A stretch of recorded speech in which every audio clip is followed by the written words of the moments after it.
రావులపాలెం నుంచి వస్తుంటే మాకు సడన్ గా ఇవి కనిపించాయి అనమాట. సో మనందరికీ తెలుసు కదా, చిన్నప్పుడు సీమ చింతకాయలు అని చెప్పి తినేవాళ్ళు. అవి ఇక్కడ అమ్ముతున్నారు. సో తనతో మాట్లాడదాం ఒకసారి, అసలు తను ఎలా ఉంది బిజినెస్ గురించి అడిగి తెలుసుకుని ప్రయత్నించేద్దాం. హాయ్ అన్న, పేరు?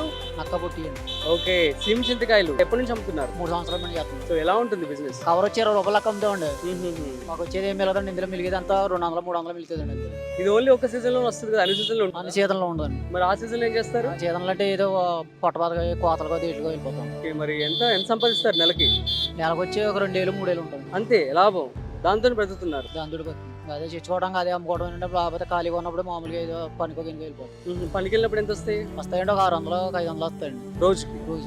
అందులో 300 ఖర్చుపోతే పెట్రోల్ రావడం పోవడం ఛార్జీలుగా ఉంటాయి కదా, అనుభవంగా 200 మిగులుతాయి. నెలకి 6,000 రూపాయల వరకు మీకు మిగులుతాయి డబ్బులు. ఈ చింతకాయలు మీరు కోస్తారా లేకపోతే కోసి అమ్ముతామండి. కోసి అమ్ముతారు? కోసి అమ్ముతామండి.